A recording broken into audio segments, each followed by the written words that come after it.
busque su Biblia en el libro de Gálatas, ¿ya? Vamos a leer la nueva versión internacional, esa es la que vamos a estar leyendo ahora. Así que a todos los que se han sumado, bueno, bienvenidas, bienvenidos a todos, ¿ya? Yo mandé un link hace un rato atrás para que tú puedas ir a la aplicación. Ahí está el documento en PDF. Este documento está ahí para que lo puedas descargar, lo puedas imprimir. Te advierto que este documento va a ir sufriendo modificaciones porque este estudio no comienza y termina hoy. Este es un estudio para estar todo el mes de enero posiblemente, así que nos vamos a dar esa libertad en tiempo y por tanto el mismo documento va a ir sufriendo ajustes y cambios. El de hoy nos sirve para hoy día, ¿ya? Bueno, si tú lees el documento, que espero que para eso te lo mandamos, ¿cierto? Ya tiene 3 puntos, porque el libro de Gálatas podría ser dividido en secciones. Hay que comprender que Gálatas es una carta, ¿ya? Y hay que estar bajo la inspiración de Dios para escribir algo que posteriormente alguien pueda estudiarlo y lo pueda separar y bosquejar, etc. Y hay toda una técnica que se aprende para esto y es impresionante cómo el Espíritu Santo ha guiado a los escritores bíblicos para escribir.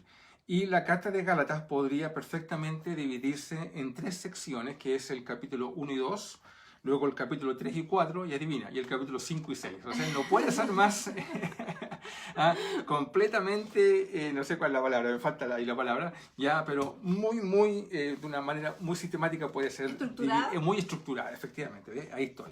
Ok, entonces el título de este estudio de hoy se llama Gálatas, nuestra libertad en Cristo, ¿ya? Y la carta de Pablo a los Gálatas representa el fundamento de la libertad espiritual que los creyentes gozamos por el simple hecho de ser llamados hijas e hijos de Dios. Cuando tú aceptas al Señor, tú recibes no solamente la promesa futura de la vida eterna, lo cual ya es extraordinario, sino que recibes un combo, un paquete lleno de gracia y de miles de cosas que se van descubriendo en el andar cristiano y hacen que la vida cristiana sea una maravilla, una bendición. Para algunos la vida cristiana es una suma de ritos, de rituales y de un montón de actividades asociadas a actividades religiosas, y eso está muy lejos de ser lo que la palabra del Señor nos enseña, y por tanto lo que vamos a hablar hoy día tiene que ver con la libertad, la libertad en Cristo, y el libro que nos enseña de manera apasionada en la Biblia sobre esto es el libro de Gálatas. Cuando el apóstol Pablo escribió Gálatas, lo vamos a leer y vamos a concluir eso, ya es que escribió de manera apasionada. Es como cuando tú escribes algo, no sé si a mano en el computador, y las palabras fluyen y salió el libro de Gálatas. Seguramente el apóstol Pablo después se sentó tranquilamente a escribir lo mismo, pero de manera pausada, y salió el libro de Romanos, ya que es como la versión 2.0 de Gálatas, una versión, no digo moderada, sino que una versión que es un paquete, un ladrillo teológico, ¿cierto? Impresionante y de mucha bendición para todos los creyentes. Mira la afirmación que vamos a hacer junto con mi esposa ahora. Mira, si la carta de Gálatas no se hubiese escrito, el cristianismo podría perfectamente haber derivado en una forma de un judaísmo. Hubiera sido un cristianismo con rostro judío o un judaísmo con rostro cristiano, es decir, una cosa rara. ¿Ya? Por eso que es tan importante este libro, ¿ya? Porque este libro nos libra de esos híbridos extraños, raros, que cada cierto tiempo se quieren instalar en nuestras iglesias y nos roban la libertad que tenemos en Cristo, ¿ya? Así que si este libro y lo que el apóstol Pablo, como su autor, escribió en ella, relatando sus propias acciones, sus propios hechos, el cristianismo perfectamente bien hubiese derivado en una secta judía, más de las que muchas que habían. Su mensaje de libertad se sigue escuchando hoy día, con mucha fuerza, ¿ya?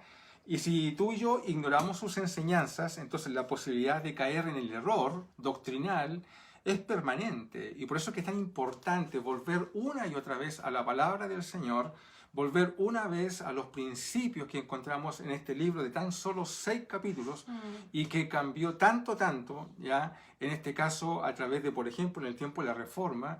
Este fue el libro que podríamos decir que fue el que impulsó, abrió los ojos a este varón, ¿cierto?, Martín Lutero, y que le dio fundamento para la doctrina de la justificación por fe, tan nuestra, tan evangélica, ¿cierto?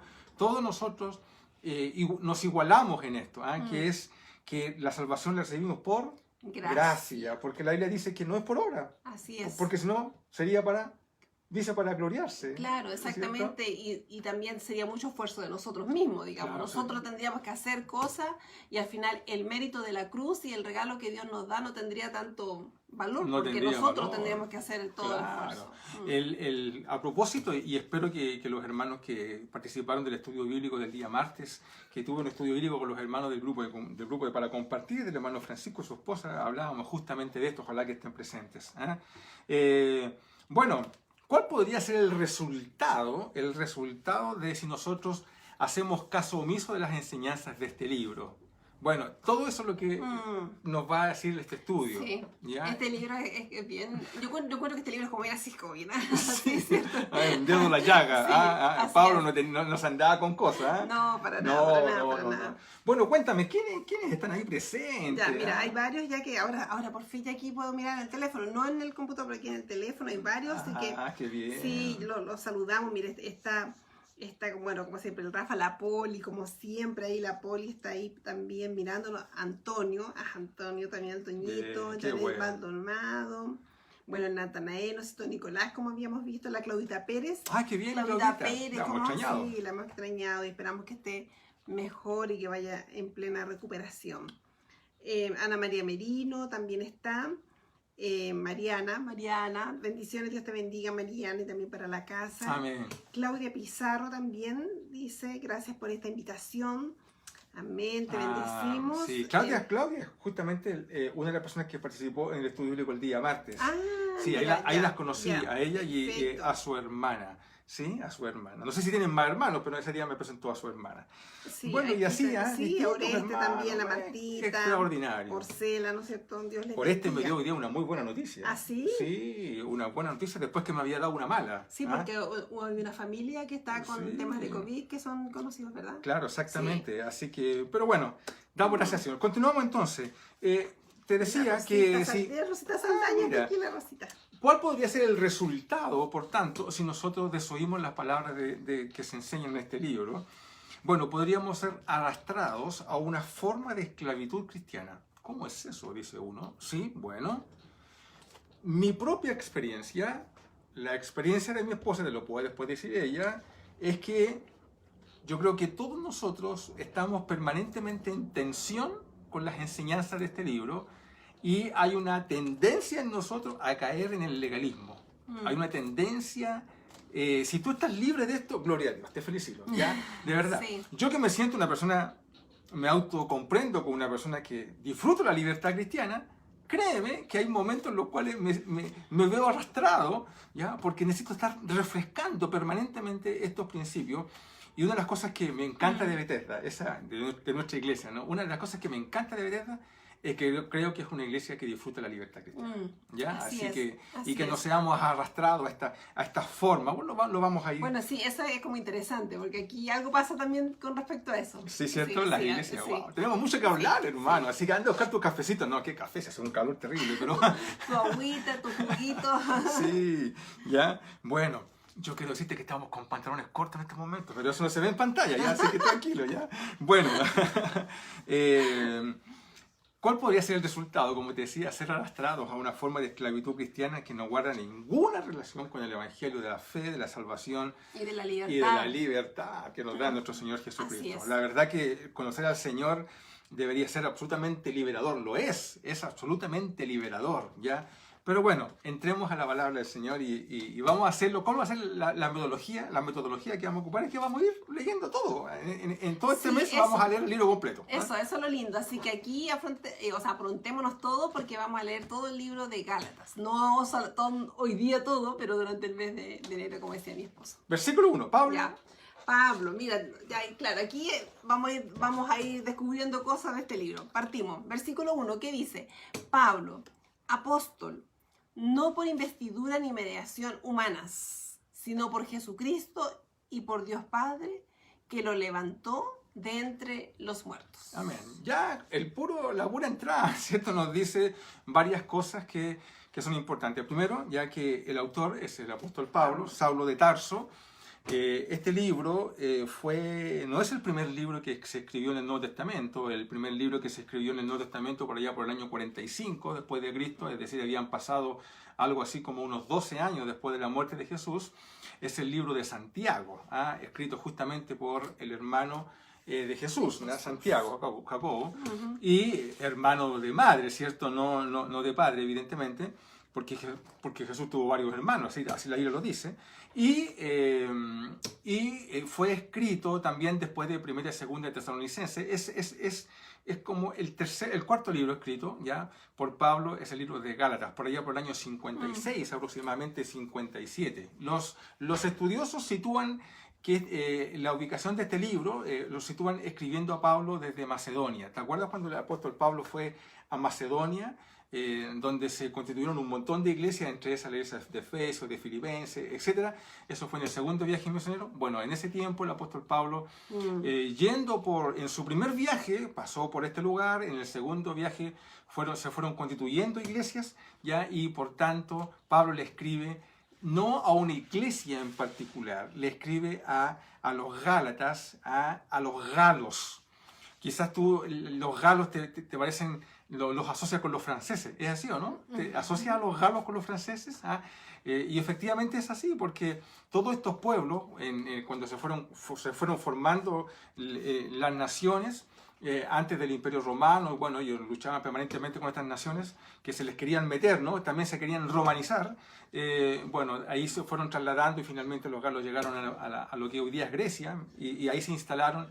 Y ahí Pablo, junto con Bernabé, en su primer viaje misionero, constituyeron a lo menos 4 iglesias. Y esas son las iglesias de Antioquía, Iconio, Listra y Derbe. Tú esto lo puedes ver en el libro de Hechos, no lo vamos a buscar, pero son 4 iglesias que se mencionan en la Biblia, ¿ya? Y por tanto cuando el apóstol Pablo le escribe a los Gálatas, le está escribiendo a estas iglesias que están en el sur de Macedonia, ¿ya? Iglesias donde Pablo fue a predicar y por lo menos en una de ellas lo sacaron a patadas, permíteme la expresión, ya al punto que los mismos compañeros de ministerio lo creyeron muerto. Imagínate, ¿ya? O sea, ¿cómo le habrán pegado al pobre Pablo, ¿ya? Y después, en el segundo viaje misionero, cuando Pablo sale, ya no con Bernabé, sino que con Silas, ¿cierto? Él va a confirmar la fe de estos hermanos, ¿ya? Y comienza entonces a escribirse esta relación con ellos. Y este es el contexto, a los Gálatas, ¿ya? Ahora dice algo más el texto, Sí, exactamente. Entonces, mira, leo hasta el versículo 5. Ya claro. Vamos a leer todo ese 5 para que tengamos un poquito de contexto de quién escribe y a quién va dirigido. Ya leímos el 1. El 2 dice: y todos los hermanos que están conmigo a las iglesias de Galacia, que Dios nuestro Padre y el Señor Jesucristo les conceda gracia y paz. Jesucristo dio su vida por nuestros pecados para rescatarnos de este mundo malvado, según la voluntad de nuestro Dios y Padre, a quien sea la gloria por los siglos de los siglos. Amén. Amén. Sí. Sí, esta primera parte es como en los saludos. Siempre en una carta lo primero que uno hace es saludar.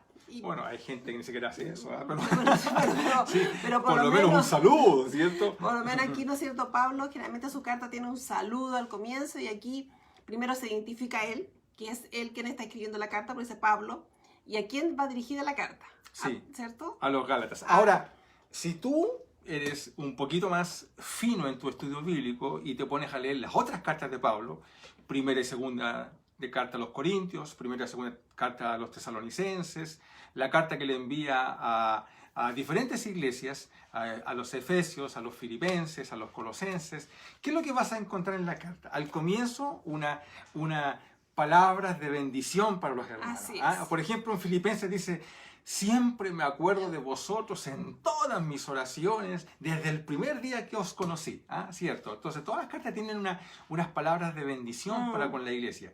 Pero en este caso, en el libro de Gálatas, no encontramos palabras así. ¿ya? Porque el apóstol Pablo está escribiendo, podríamos decir, molesto. Está molesto. Tú dirás, ¿cómo? ¿Dónde sacamos esa conclusión? Bueno, porque después tú puedes ver los últimos versículos en el capítulo 6, ya terminando la carta, Pablo dice, miren, ahí da a entender, ¿cierto?, cuál es el espíritu, sí, la emoción con la cual está escribiendo la carta. Y también entre medio, también como en el capítulo 3, también hay como que deja de entrever algunas cosas de repente que como que los confronta y se nota que está un poquito molesto también. Sí, bien molesto diría yo, ¿no? ¿Cierto? Sí. Entonces él dice, bueno, es importante considerar este hecho que estamos señalando, porque Pablo, cuando sigamos leyendo, vamos a observar la razón de su molestia, porque Pablo está molesto con esta iglesia, con el conjunto de iglesia, con los hermanos que constituyen todo este sector, respecto de algo que está pasando en la iglesia. Bien, bueno, tenemos los saludos, ya tenemos a quién va la iglesia y por supuesto, como bien decía mi esposa, gracia y paz son los deseos de bendición de un apóstol hacia las iglesias. Así ¿sí? es. Bueno, entremos entonces de lleno ya en lo que comienza en el versículo 6. Ya, leemos entonces el verso 6. Dice, bueno, y aquí se refleja el tiro, porque primero, ¿no es cierto?, lo saluda y después dice, me asombra que tan pronto estén dejando ustedes a quien los llamó por la gracia de Cristo para pasarse a otro evangelio. Claro, me asombra. Los que están acostumbrados a la Reina Valera dice, estoy maravillado. Estoy maravillado de que tan pronto se hayan alejado del que los llamó, ¿cierto? Esto tiene un tono medio irónico, podríamos decirse, porque no es como, oh, estoy asombrada, sino es como me asombra, es casi como medio... Sí, es el estilo literario que está ocupando el apóstol Pablo, porque es importante también señalar esto, que cuando el Señor, los escritores bíblicos no fueron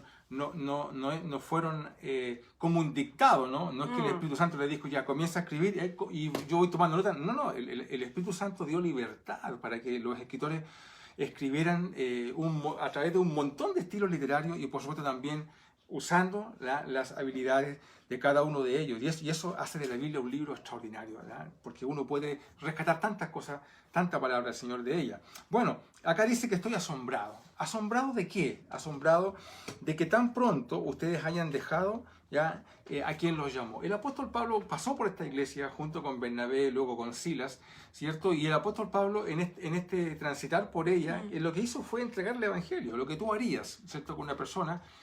Y se formó la iglesia. Tú tienes que entender que no tenemos que pensarla como las iglesias que nosotros conocemos hoy día, donde la gente va el día domingo, ¿cierto? Y hace un montón de cosas. No, eran familias, eran casas. Dos personas que se reúnen ya son iglesias, ¿cierto? Porque son una comunidad de creyentes que se unen bajo la convicción de que Cristo es el Señor, etc. Y esas personas que recibieron el evangelio del Señor, el apóstol Pablo dice que está sorprendido. ¿Ya? ¿Por qué? Porque estas personas recibieron algo y lo abandonaron. Abandonaron. Y Pablo les escribe una carta para reconvenirlos. Pero hay una razón detrás, ¿ya? Y sigue avanzando. El versículo 7 dice, no es que haya otro evangelio. Claro, exactamente. No es que haya otro evangelio, sino que ciertos individuos están sembrando confusión entre ustedes y quieren tergiversar el evangelio de Cristo. Qué importante es sacar la voz de la manera como lo hace el apóstol Pablo, porque él advierte, él sabe de que el evangelio, la tergiversación, la confusión que se instaló en estos creyentes nuevos, estos creyentes nuevecitos, esta confusión no nació producto de la propia lectura de ellos, ¿ya? Recuerden que no había Nuevo Testamento, ellos leían el Antiguo Testamento, y lo que Pablo quería enseñarles es que el Cristo era el Mesías prometido. Así es. ¿Ya? Y por tanto, cuando ellos reciben el Evangelio, algo se inmiscuyó, alguien vino y comenzó a enseñar algo distinto. Ya algo distinto, y esto trajo confusión al punto que hizo retroceder a los primeros creyentes que tan abiertamente recibieron el Evangelio y vuelven atrás. ¿A qué vuelven? Eso es lo que vamos a conversar ahora. ¿A qué vuelven? ¿Cuál es la tergiversación que se está introduciendo y que el apóstol Pablo está admirado admirado de que tan pronto. Antes de seguir, es importante decir que qué importante es la enseñanza, ¿no? Qué importante es la enseñanza y la buena enseñanza, ¿cierto? Sí, Porque sí. estas personas recibieron la enseñanza del apóstol Pablo, Pablo se va con Sila y con Bernabé en su momento, llegan nuevos maestros y estos nuevos maestros traen otra enseñanza, en realidad traen otro evangelio, ¿ya? Y confunden a la iglesia, ¿ya? Qué importante es tener claridad respecto de lo que creemos. El apóstol Pablo dice, yo sé ¿En quién he creído? yo sé en quién he creído, ¿cierto? Yo sé en quién he creído. Por tanto, es tan fundamental, ¿no? Tener claridad respecto de las cosas que creemos. Así Ok, es. leamos entonces. Dice el verso 8, pero aún si alguno de nosotros o un ángel del cielo les predicara un evangelio distinto del que les hemos predicado, que caiga bajo maldición. Como ya lo hemos dicho, ahora lo repito. Si alguien les anda predicando un evangelio distinto del que recibieron, que caiga bajo maldición. ¿Qué busco con esto? ¿Ganarme la aprobación humana o la de Dios? ¿Piensan que procuro agradar a los demás? Si yo buscara agradar a otros, no sería siervo de Cristo. Pablo tiene la convicción que él está haciendo lo correcto. ¿Ya? Es un tema de convicción espiritual y también tiene la claridad que él no está haciendo esto para caerle bien a alguien. Por cierto que cuando uno tiene que poner los puntos sobre la I, ¿ah? Es una expresión, ¿no? Cuando uno desea establecer la firmeza de un pensamiento, de algo que se entiende que es correcto, por cierto que eso va a traer resistencia en aquellos que piensan diferente, incluso eso puede traer mofa, persecución, burla, etc. Y a veces nosotros, en general lo digo, por no meternos en problemas, por caerle bien a las personas, Claro, como que ya sí, suavizamos la cosa, claro. Exactamente. Y eso, por la lectura de la Biblia, podemos entender que eso es algo que es condenable desde el punto de vista de una iglesia en formación. Quienes somos pastores, mi esposa y yo, ¿cierto? Y quienes compartimos el ministerio de enseñanza en las iglesias, debemos ser muy celosos respecto de lo que se enseña, ¿ya? Porque esto puede traer confusión, ¿ya? Y puede hacernos retroceder. El hecho que lo que vamos a leer es que el retroceso que experimentaron los Gálatas los llevó a un tipo de esclavitud, ¿ya? Y que eso sigue tan presente hoy día, sí, ¿ya? Tan presente como en ese mismo tiempo. Exactamente. Ok, ahora... Esta introducción de esta enseñanza, de esta mala enseñanza, los empezó a volver esclavos. Así es, ¿ya? Así que Pablo dice, incluso, fíjense, si aún viniera un ángel del Señor. Sí, eso es increíble. Que tuviésemos una visión, claro, ¿te imaginas? Sí, claro. Que viniera una visión y tú, wow. Y viniera a decir, no, Jesucristo no es el Hijo de Dios. Claro, bueno, Pablo dice que caiga en maldición, así es. Que efectivamente así ocurre. Déjame contarte una experiencia para graficarlo. Hace muchos años atrás yo estaba en un tiempo de oración. Habíamos varias personas orando, puros varones, recuerdo que era. Y fue una coincidencia porque no era una reunión de varones. Y una persona que estaba ahí presente comenzó a decir que tuvo una visión. Mira, y lo escuchamos con atención, por supuesto. Y nos planteó, y en esa visión él dice que el Señor, así textualmente se le apareció y le dijo así: dice el Señor, ¿ya? Y se mandó una sentencia, una frase. Y yo cuando escuché eso, yo dije, Señor, esto no puede ser. O sea, estaríamos, la sentencia, si esa sentencia, yo y con mi esposa creemos esto, creemos en las visiones, creemos en todo ello, pero creemos que todo ello está en plena coincidencia con la palabra de Dios. No puede haber contradicción, ¿cierto? Ni suma ni resta, ¿no? Es la misma palabra, ¿cierto? Que nos impulsa, etcétera, etcétera. Pero este hermano lo que estaba diciendo era una nueva sentencia, una nueva declaración de parte de Dios que venía a complementar, a sumar. Hermano, y yo en ese mismo momento, yo no pude callarme y tuve que enfrentarlo. Y fue doloroso porque tú entenderás que en una reunión de oración donde el espíritu es un espíritu de encontrarnos, de intimidad, de oración, de búsqueda, y que se haya producido esta situación, yo entendí que no podía dejarla pasar. Bueno, el tiempo fue me fue mostrando, ¿no? Que esta persona, bueno, al poco tiempo de eso tenía una doble vida, moralmente hablando, nunca más se levantó, etcétera. O sea, yo a lo que quiero llegar con esto es que es importante, ¿no? Cuando tú entiendas por el Espíritu que algo no está bien, que no se condice con la palabra del Señor, levantar una voz y tener certeza de lo que estamos afirmando y creyendo, por supuesto, en plena correspondencia con la palabra del Así Señor. es. ¿Ok? Bueno, no es que haya otro evangelio, ¿cierto? Vamos a leer ahí entonces. Así es. Y ahora lo que vamos a leer, ya que es del versículo 11 en adelante, tiene que ver con las credenciales, ¿ya? Porque aquí ya está claro de que hay una acusación, ¿no? Pablo está muy contrariado con lo que está pasando, pero hay algo que ahora tenemos que advertir que pasó delante y no lo comentamos, que está en el versículo 1. El versículo 1 dice, Pablo, apóstol, dice, por investidura, no por investidura ni mediación humana. Claro, no por investidura ni mediación humana. La Reina Valera dice, Pablo, no por hombres, ya, sino por Jesucristo, ya. Es decir, Pablo va a comenzar desde el versículo 11 en adelante a poner sus credenciales sobre la mesa. Así es. Ya, este soy yo. Así es. Ya, este soy yo. Así llegué yo al Evangelio, no sé, así, ¿no es cierto? Claro. Mostrando. ¿Y por qué tiene que hacerlo el apóstol Pablo? Ya, fíjate que no es la primera carta que el apóstol se presenta así. Pablo, apóstol de Jesucristo, ya, aquí dice, no por intervención humana, no porque alguien me impuso las manos y me dijo, desde hoy eres apóstol. Recuerda que el apóstol, ¿te acuerdas cuando se eligió a Matías en el Hechos capítulo 1? Cuando a la muerte de Judas, los discípulos se reúnen y dicen, bueno, tenemos que elegir a un apóstol. Y esa investidura apostólica resultó de una definición en oración donde el cuerpo de apóstoles trae a Matías como un apóstol, ¿cierto? Así es. Por investidura humana, podríamos decir, aunque por supuesto fue guiado por el Señor. El apóstol Pablo no tuvo eso. ¿Ya? No tuvo una investidura de esa naturaleza. Y entonces, ¿quién llamó a Pablo al apostolado? ¿Quién llamó a Pablo a ser un siervo del Señor? ¿Dónde tienen las credenciales? ¿Cuál fue el concilio examinador por el cual pasó el apóstol ya para ser un mensajero del Señor? Y que además escribía cartas que hasta el día de hoy se transformaron en muchas de ellas en palabras del Señor. Bueno, el versículo 6 en adelante nos da la respuesta.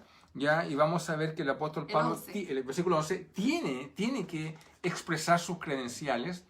¿Ya? ¿Por qué? Porque estas personas que se introdujeron en las iglesias en Galacia y que comenzaron a predicar un nuevo evangelio y empezaron a hacer una, ¿cómo lo podríamos hacer? Una mezcla, mezclaron el cristianismo con el judaísmo y surge una cosa rara. Esos maestros que hicieron retroceder la fe pura y libre de estos primeros creyentes, esos falsos maestros evidentemente fundaron sus enseñanzas atacando las credenciales del apóstol Pablo. ¿Ya? Es decir, ¿cómo no sigan las enseñanzas de Pablo? Claro. No, Pablo no es un apóstol. Los apóstoles son Pedro, Juan, ¿cierto? Pero no Pablo. ¿Quién lo designó a él como apóstol para que tenga credenciales? Entonces, esas personas denigraron el ministerio de Pablo y Pablo entonces se ve en la necesidad para fundar su carta en poner las credenciales sobre la mesa, que es lo que va a leer mi esposa ahora. Dice, quiero que sepan, hermanos, que el evangelio que yo predico no es invención humana. No lo recibí ni lo aprendí de ningún ser humano, sino que me llegó por revelación de Jesucristo. Ustedes, ¿seguimos? Sí, sí. Ya están enterados de mi conducta cuando pertenecía al judaísmo, de la furia con que perseguía a la iglesia de Dios, tratando de destruirla.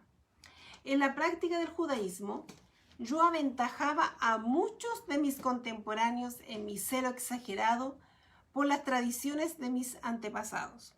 Sin embargo, Dios me había apartado desde el vientre de mi madre y me llamó por su gracia. Y cuando Él tuvo a bien revelarme a su Hijo para que yo lo predicara entre los gentiles, no consulté con nadie. Mira, el apóstol Pablo comienza a hacer un relato de cómo él se hace portavoz del Evangelio del Señor, ¿ya?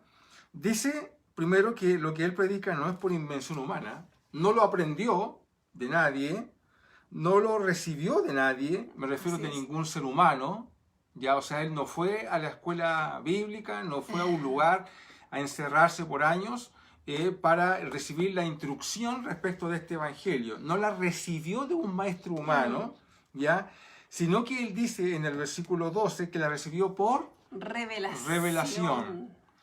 ¿Te acuerdas cuando Pablo, siempre leemos una parte cuando Pablo está, cuando hacemos la cena del Señor, ¿no? La cena del Señor dice algo así como, el apóstol Pablo dice, que en la carta que siempre leemos, dice, y el Señor la noche que fue entregado, ¿cierto? Partió pan y dijo, y el apóstol Pablo no estuvo presente. Exactamente. No estuvo presente, de hecho en ese tiempo ni siquiera Pablo se había convertido. Sin embargo, yo recibí del Señor, ¿qué cosa? Que la noche que Jesús fue enseñado, fue entregado, partió pan, es decir, este evangelio lo recibió por revelación, es decir, Dios en su gracia, en su manera de obrar de manera particular, específica con el apóstol Pablo, fue mostrarle el evangelio a través de una revelación. Así es. ¿Ya? Y bueno, lo recibe así. Entonces uno dice, bueno, pero cualquier persona podría decir, oye, yo recibí una revelación y ¿quién me lo objeta? Claro, efectivamente. Entonces el apóstol Pablo comienza ahora a mostrar cuál fue el resultado de esa revelación. Así es. ¿Ya? Y él dice, ¿qué cosa? Bueno, que desde pequeño él aventajaba a muchos en qué cosa. Y aquí comienza a ponerle el argumento de lo que se va a venir a desarrollar después, en el judaísmo. El apóstol Pablo era un buen judío. Era un benjamita, ¿cierto? De la tribu de Benjamín, dice la palabra del Señor. Fue formado a los pies del máximo erudito de la enseñanza judía de ese tiempo, que era el maestro Gamaliel, ya un hombre destacadísimo. Pablo se formó en la mejor universidad judía, podríamos decirlo así, con los mejores honores, aventajaba a mucho y tenía el respeto de todos los judíos en razón de lo que él... De la tradición judía. Exactamente. ¿Ya? Y además lo dice acá, o sea, él tenía un celo exagerado por todas las tradiciones de sus antepasados. Así o sea, es. que era un judío. Claro, era judío. O sea, si había un judío, ese era el apóstol Pablo, ¿cierto? Sin embargo, ya Pablo dice ya que el Señor a él lo rescató, lo trajo a revelación, pero el apóstol Pablo no pone el comienzo de su vida desde el día en que él se convierte solamente, sino que dice que la conversión de él y también la de todos nosotros viene desde una definición que el Señor hace desde antes que nosotros naciéramos. Y esto es muy lindo, ¿cierto? Porque el versículo 15 lo dice, ¿no? Sin embargo, Dios me había apartado desde el vientre de mi madre y me llamó por su gracia. ¿Cuándo? ¿Cuándo lo llamó? ¿Cuándo Dios te llamó a ti? ¿Cuándo me llamó a mí? Fuiste apartado por el Señor desde el vientre de tu madre y el Señor en algún momento se reveló. Se reveló. ¿Ya? ¿Cuándo? Cuando tuvo a bien, dice, revelarme a su Hijo. Para que yo, claro. Claro, se reveló a su Hijo. Entonces, el Señor tuvo a bien todo eso y entonces Pablo estaba poniendo contexto a su conversión. Y no solamente a eso, sino que también a su ministerio. Porque dice, revelarme a su Hijo, ¿para qué? Para que yo lo predicara entre los gentiles. Por tanto, el ministerio del apóstol Pablo es un ministerio dirigido hacia los gentiles o a los no judíos.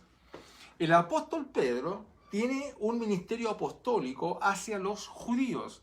El ministerio de Pablo es el ministerio dirigido a los gentiles. Tú y yo somos gentiles, no somos judíos, ¿cierto? Entonces, Pablo está diciendo, yo tengo esta encomienda. Ahora, ¿por qué es apóstol? Porque Pablo no es un discípulo como los 12 discípulos. ¿Por qué? Porque no estuvo con Jesús, no lo conoció en vida, podríamos decir, en vida corpórea, ¿cierto? Pero es un apóstol, porque para ser un apóstol se requiere tener un contacto con él, ¿ya? Y ahí recibir la enseñanza directamente de él. En este caso, Pablo dice, cuando más adelante comienza a explicar, dice, Pablo, el Señor se mostró, se reveló a los discípulos, cuando después de muerto, ¿no? Jesús resucitó, se reveló a los discípulos, se reveló a Pablo, como a 500 personas, a las mujeres, y al último, como un abortivo, dice. Al último de los últimos se reveló a mí, como un abortivo, dice, es decir, como el último, ¿ya? Y Pablo entiende que en su humildad, que el Señor tuvo bien revelarse a él, justamente para explicarle lo que vamos a leer ahora, ¿ya? Y entonces, ahora, como todo el mundo dice que tiene que recibir su revelación de alguien, es decir, que yo recibo la instrucción de alguien, entonces, bueno, Pablo ahora comienza a dar el argumento de que él no se formó a los pies en el cristianismo, no se formó a los pies de los apóstoles, ¿ya? ¿Leamos eso? Ya, dice, tampoco subí a Jerusalén para ver a los que eran apóstoles antes que yo, sino que fui de inmediato a Arabia, de donde luego regresé a Damasco. Qué importante es esto, ¿eh? Porque dice, tampoco subí a Jerusalén, es decir, no es que yo me convertí y me fui a Jerusalén a buscar credenciales. ¿Ya? O más instrucción. O más instrucción, ¿no? claro. Buscar, así como, oye, pucha, quiero aprender más. Quiero asociarme con ustedes, porque ustedes son los apóstoles, entonces quiero asociarme. No, Pablo no hizo eso. No hizo eso. Aún más, dice que se fue de inmediato. ¿A dónde? A Arabia. Arabia. ¿Qué significa Arabia, querida? Esto es importante, lo vamos a leer más adelante, ¿ya? Porque en Arabia hay un monte, ¿ya? Aquí está el monte Sinaí. En ese lugar, el pueblo de Israel recibió las tablas de la ley.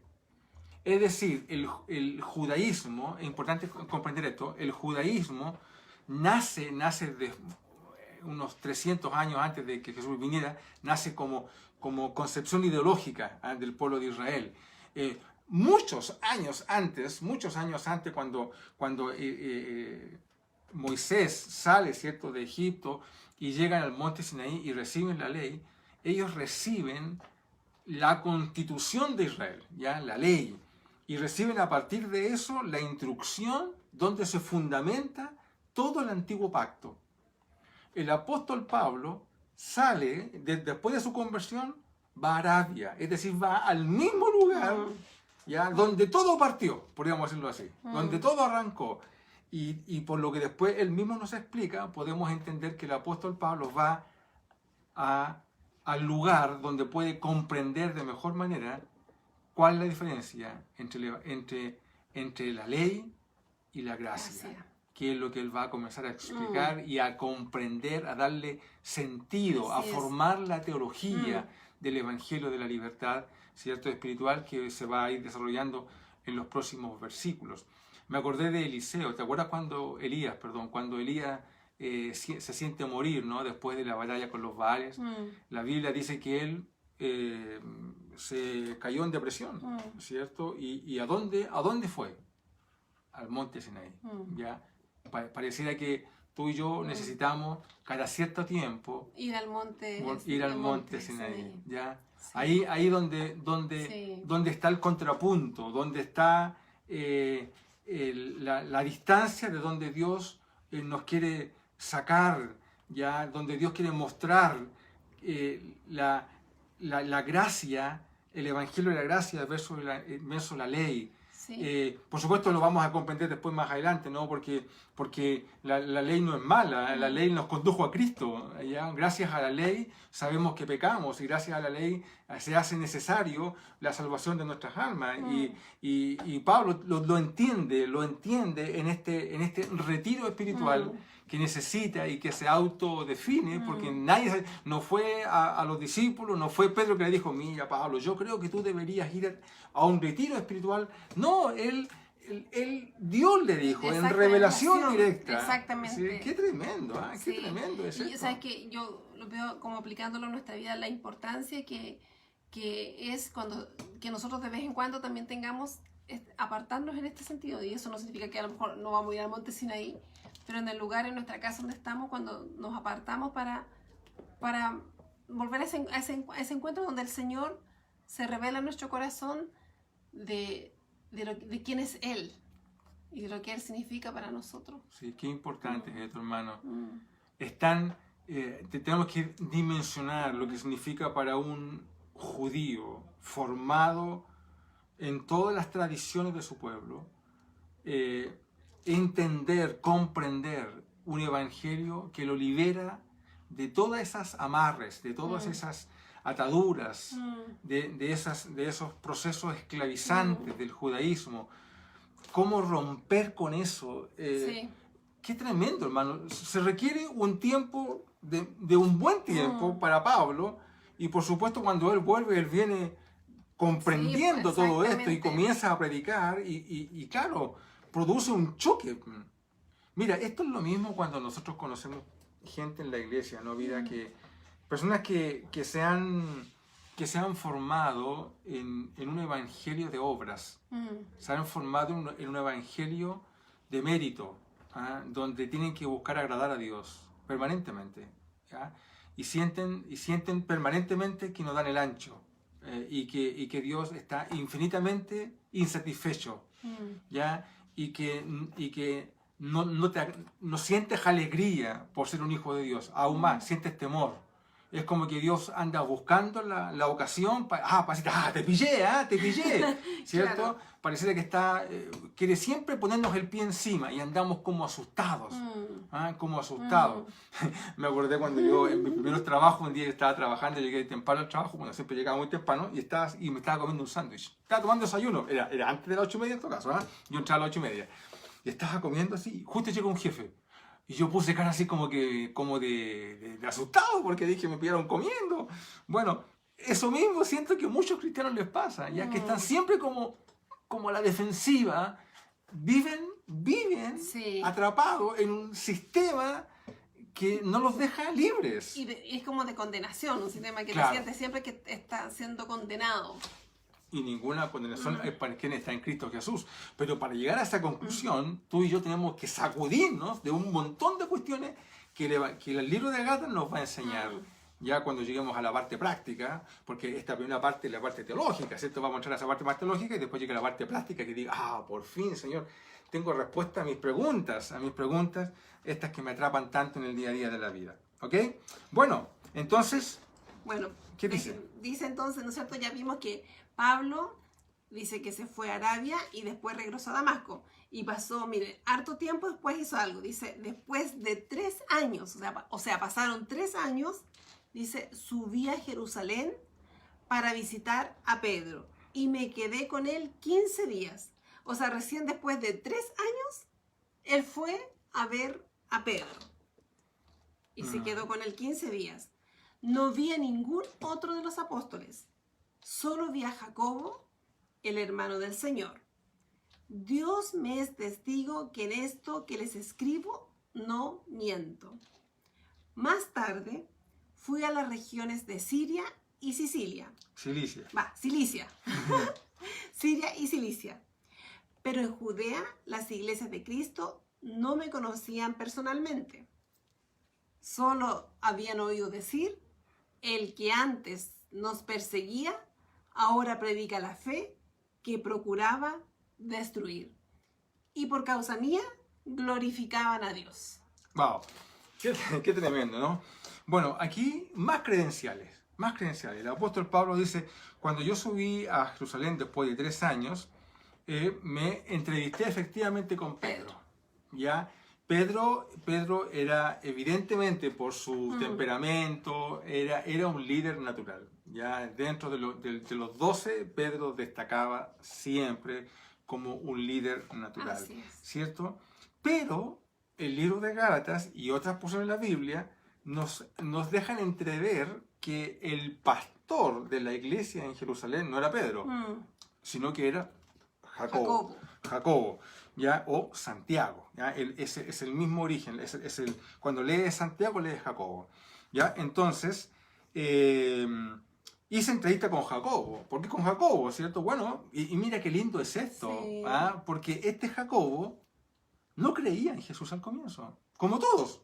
Pero este Jacobo era de los hermanos de Jesús, que cuando Jesús andaba haciendo ministerio, ellos mismos se oponían al ministerio de Jesús. Lo creían loco. Tus hermanos te creen loco. Te estás volviendo loco, le dijeron a él. Te están volviendo loco.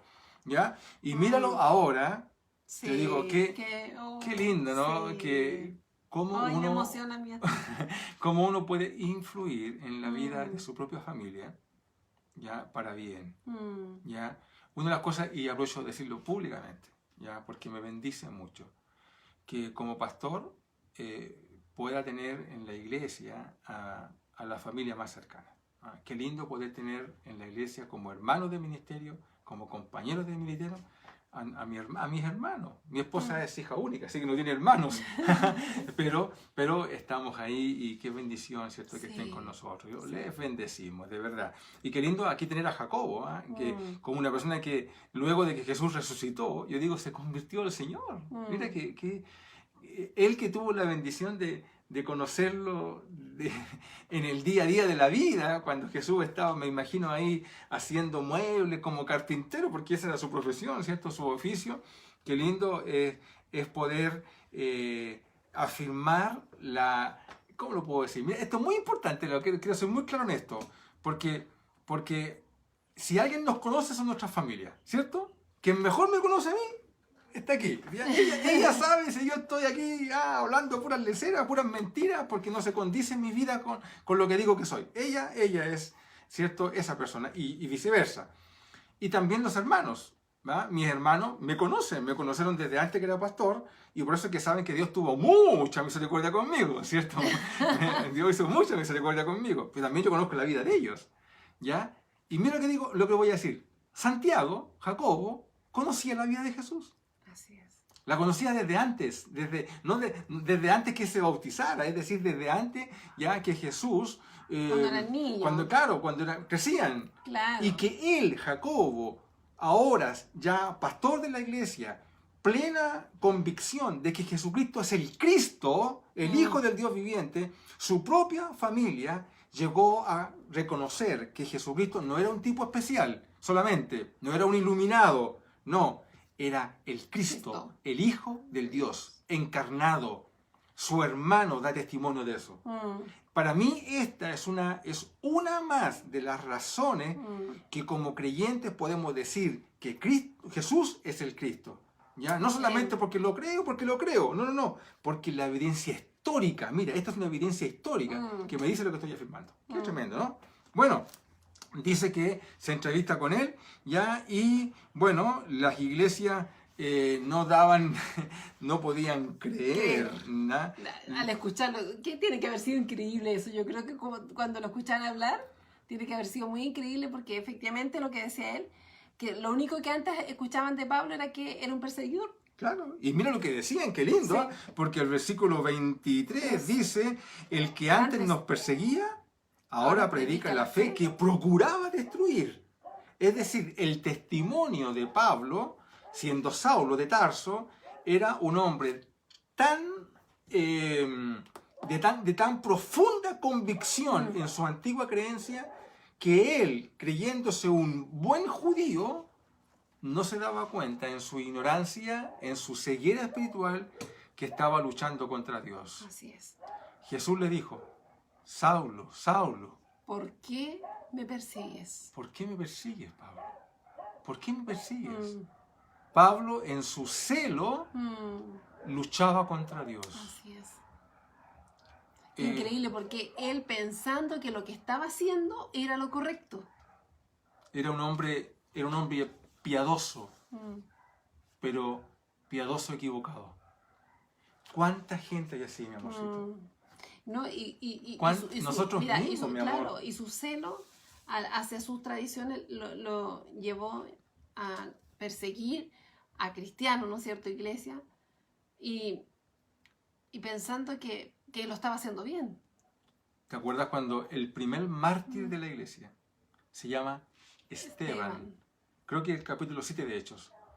En ese capítulo, la Biblia dice que cuando la gente escuchó a Esteban su testimonio, la gente se enardeció, era contrario a toda la tradición en la cual ellos habían sido formados, Y dice la gente comenzó a apedrearlo hasta matarlo.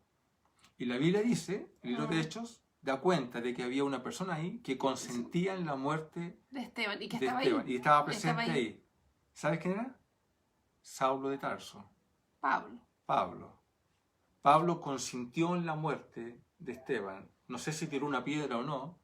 La Biblia no nos dice eso. Solamente dice que él consintió en eso. Querida, querido, antes de ir cerrando, ¿no? Pensemos lo siguiente. Nosotros podemos piadosamente, creyendo que estamos sirviendo al Señor, y podríamos estar haciendo justamente lo contrario.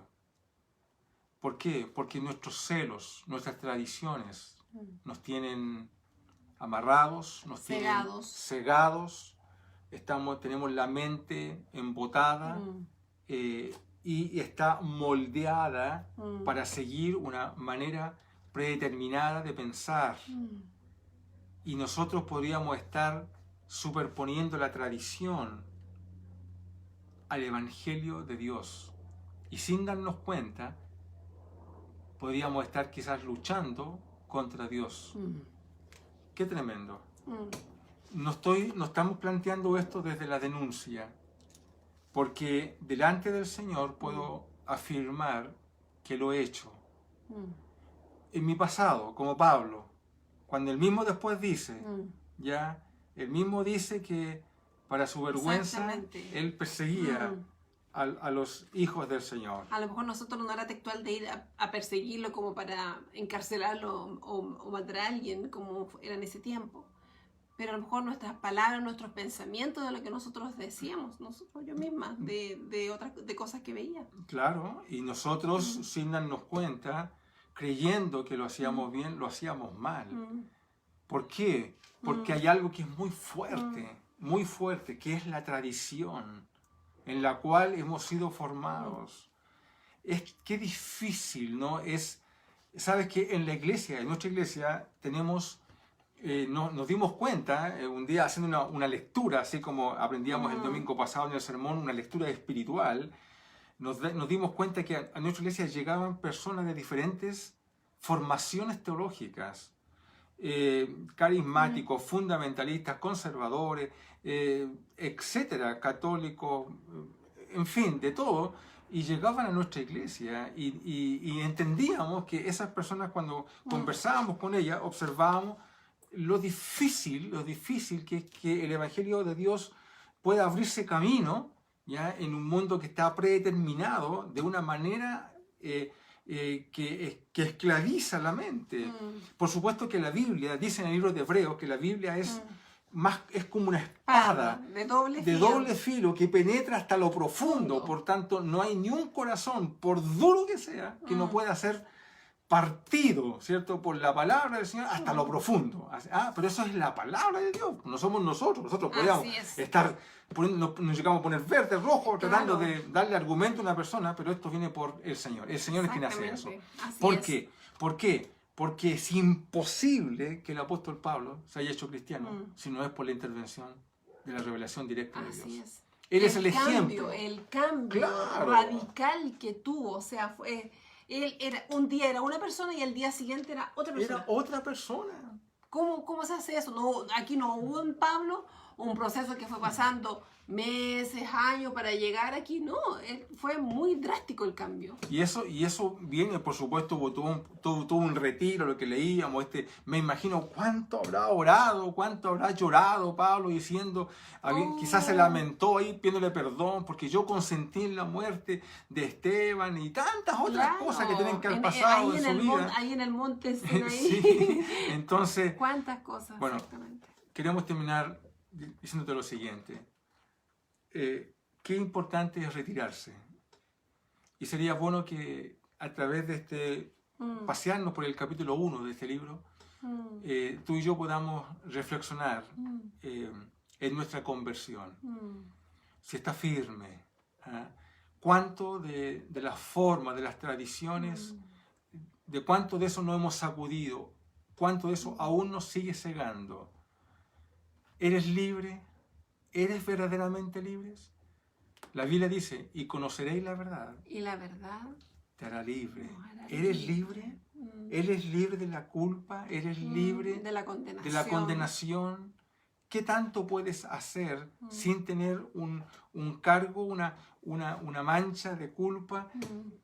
¿Cómo funciona esto? Es lo que vamos a ir viendo la próxima semana. Te dejamos invitado para que continúes con nosotros. No tenemos preguntas, hemos estado atentos a la cajita de comentarios y te animamos a que participes con nosotros. Conocen nuestros contactos, mándenos preguntas. Si podemos contestarlas, las vamos a contestar. Si no, te vamos a decir, no podemos, y nos documentaremos mejor para responderlas. Gracias por participar con nosotros. Es una bendición estar con la iglesia cada día jueves. De verdad que es una bendición. Y esperamos en el Señor que en este día se haya encendido en ti el deseo ya de querer estudiar este libro y de rescatar las profundidades, las verdades que en ella se encuentran. Queremos con mi esposa decirte lo siguiente, ya el mensaje de Gálatas ya es que por haber nosotros confiados en Cristo Jesús, por haber puesto nuestra confianza en Él, ya Él nos ha hecho libres. Somos libres. Somos libres. El otro día tuve en mis manos el diario de Ana Frank. ¿Has leído este libro, no? El libro es impresionante porque como una persona que tuvo que vivir la persecución y está recluida. ¿Cómo hay gente que está recluida, está presa de un sistema carcelario, pero son libres? Eso no te lo puede quitar nadie. Es un derecho, en este caso espiritual. Así es. Eso es algo que se vive aquí adentro. Así es. Aquí adentro. Amén. Bueno, mira cómo pasa la hora, así que 21 horas tenemos que cerrar. Cerramos este tiempo, vamos a orar y vamos a dar gracias al Señor por su palabra y también que se nos vaya cada día revelándonos en esta semanita, ¿verdad? Busquemos al Señor para tener ese tiempecito con Él. Amén. Y no te olvides que te esperamos en la oración, los días lunes, los días martes, etc. Bueno, oremos. Señor, te damos gracias por tu palabra, gracias Señor, porque sin duda tu palabra, Señor, nos lleva a libertad. Oramos, Señor Jesús, para que tu revelación, la revelación tuya, Señor, sea, Señor, depositada en cada uno de nosotros, Señor. Amén. Oramos por eso, oramos para que cada uno de nosotros en estos días, Señor, podamos abrir nuestro corazón y que tú abras nuestro entendimiento para poder conocerte más. Señor Jesús, si hay áreas en nuestras vidas, si hay pensamientos en nuestras vidas que nos condenan, Señor Jesús, que nos sentimos culpables, Señor, que nos impide transitar en el día a día de nuestra vida en forma libre, Señor, y que nos sentimos condenados si hacemos o no hacemos una cosa, si escuchamos o no escuchamos, si vemos o no vemos, Señor Jesús, oramos en el nombre de Jesús. Amén. Para que tu revelación venga a nuestra vida y podamos, Señor Jesús, ser libres. Señor, vuélvenos el gozo de la salvación. Amén. Vuélvenos el gozo, Señor, del encuentro genuino contigo. Señor, en el nombre de Jesús oramos por eso. Oramos, papito lindo, para que tu Espíritu Santo, Señor, se revele aún más a nuestras vidas. Gracias, Señor, por tu palabra. Gracias, Señor, por tus enseñanzas. Gracias, porque es tu palabra la que nos da libertad. En el nombre de Jesús oramos. Amén. Amén. Amén. Amén.